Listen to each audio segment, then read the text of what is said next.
This is NR2003 Predicts. We take the entry list of NASCAR's top 3 series, send them through the ratings algorithm, and see who comes out on top. Here's a few tidbits to know heading in. The driver ratings are updated race by race to reflect the performance of that driver throughout the season, as well as at that specific track in recent years. The races are at 100% length and use normal tire and fuel wear. The starting lineup will match the real-life qualifying using the provisional starting order, not the one that includes drivers heading to the back. The weather will match the real-life start time data, and commentary will match the real-life scenarios, not the standings that will be posted at the end of the video. And as always, this series is for entertainment purposes only. Using artificial intelligence and using the results of this race for gambling purposes is discouraged. Peeking at the second truck race from Kansas, Brandon Jones already won at Pocono. He says, "I'll have another." Gets the win at Kansas, followed by Derek Crouch, Austin Hill, Ben Rhodes, and Brett Moffitt. A few of our regular front contenders having some problems throughout the race. Zane Smith ends up in 30th place with a bit of damage to his race truck, and Johnny Sauter, some pit problems. Stuart Friesen also back there involved in an accident. Now we head up to New Hampshire, a standalone event for the Cup Series. Eric Almirola draws the pole, Denny Hamlin to his outside. Green flag flies!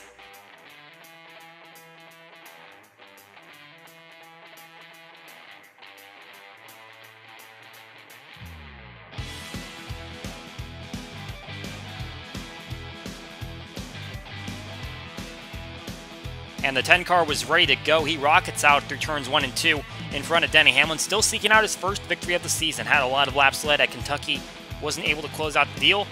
Trying to see if he can do it here at the 1 Mile Oval. Looking at a couple of drivers that have been doing very well this season, and they're running near the front right now. Denny Hamlin, who has the best average finish among the active drivers here, 9.9, a full place ahead of Brad Keselowski, who averages 11th here. But Kevin Harvick leads the way in the wins column. He has 4 victories here, and a lot of drivers tied at 3, along with Hamlin, Johnson, Kenseth, both of the Busch brothers, Newman. They really like this racetrack, and they are all searching for maybe a 4th victory to tie themselves up with Harvick. Matt Kenseth has earned quite a few top 5s here in his career, along with Harvick, 12 overall. Kenseth trying to regain his footing, has a couple of top 20s in a row coming into this race, but I would say that the Pocono races and the Indy race, 11th, 12th, and 2nd, have been his best performances so far this season. And now we see Harvick challenging Almirola for the lead. Unable to hold it off in the traffic, but Harvick's going to get into Ty Dillon in the middle of turn 3. And there's going to be contact with Garrett Smithley, turning the 4 car around as he's leading the race. And that'll bring out our first caution of the day. A little bit of a misstep by the driver of the 4. He hasn't been making a lot of those this season, but he just made one and is going to send himself to the back of the lead lap. Now Almirola will regain the lead. Brad Keselowski just behind. But there's going to be problems on the backstretch. Ricky Stenhouse Jr. right into the back of Tyler Reddick. Didn't look like he even got on the brakes. I wonder if he had an issue there. But there's going to be even more problems for Reddick as he comes around turn 4. He's going to get into Matt DiBenedetto as well as Matt Kenseth. Oh, and his teammate, Austin Dillon, clips him as he's spinning around.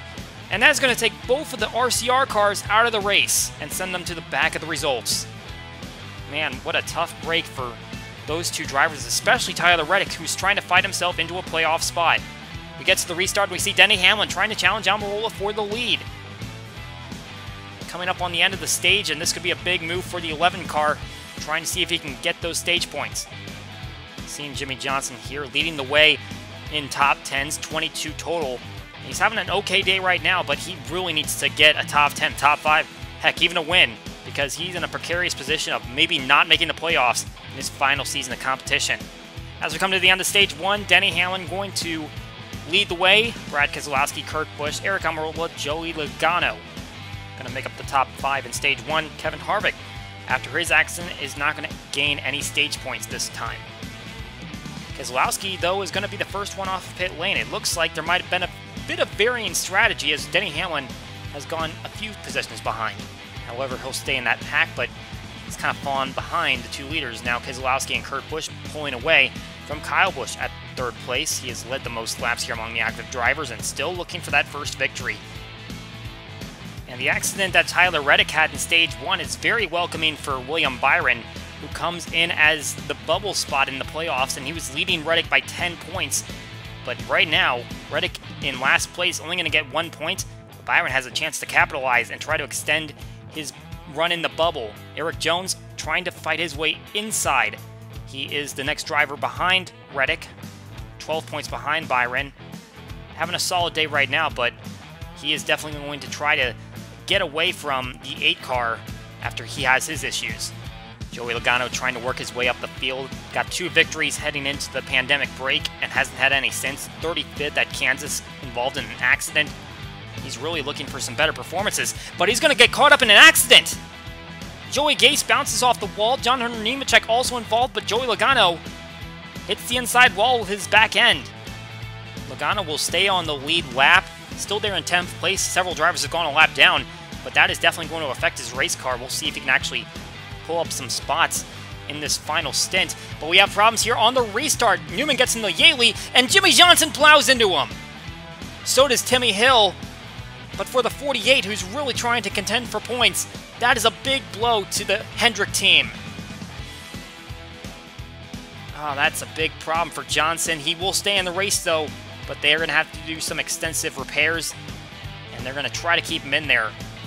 Now we see Keselowski working his way to the inside of Kurt Busch. Got the lead on the pit stops last time around, and it looks like that's going to lead him to a stage victory. He'll be out in front for stage 2, followed by Eric Almirola, Ryan Blaney, Kurt Busch, and Kyle Busch.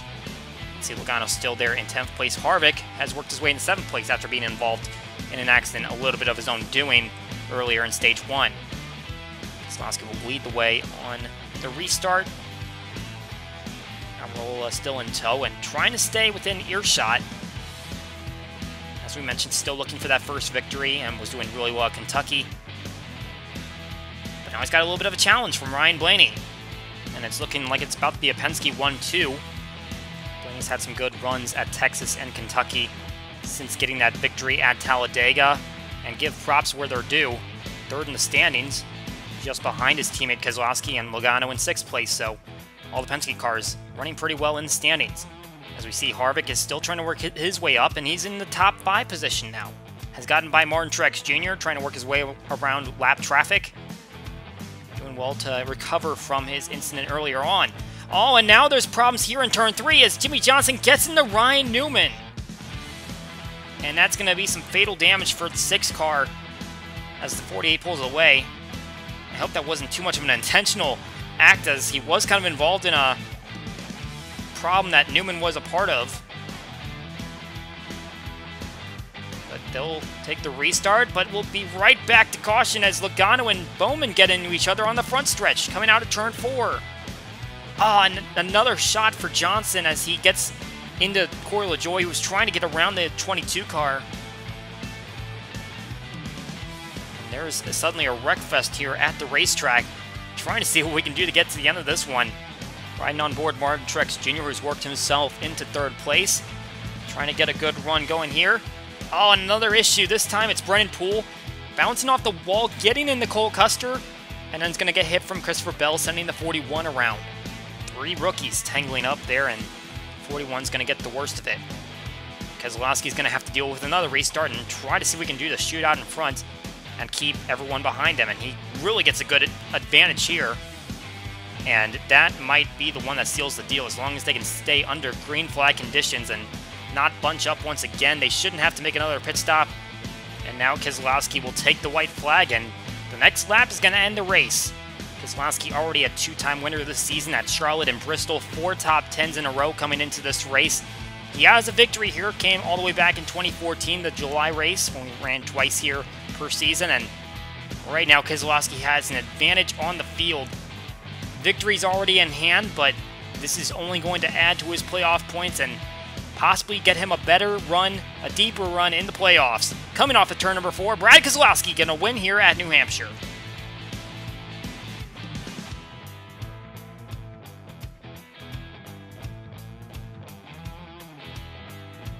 Win number 2 for number 2 here at New Hampshire. Keselowski will be going to victory lane today. We'll take a look at our other results. Eric Almirola coming in at 2nd place. Couldn't quite pull off that first victory today, but he will go home with a lot of points, trying to keep himself in contention. Kurt Busch, Martin Truex Jr., Kevin Harvick working himself back into the top 5. Kyle Busch will fall just outside of it, while we also see Hamlin, Blaney, and DiBenedetto finishing on the lead lap. Joey Logano a little bit of damage, falls outside of lead lap. Eric Jones, Clint Boyer, William Byron, Alex Bowman also outside of it. All drivers trying to compete for some points. Matt Kenseth and Bubba Wallace with some quiet but respectable days, and Cole Custer and Christopher Bell, they will stay inside the top 20 despite tangling with each other.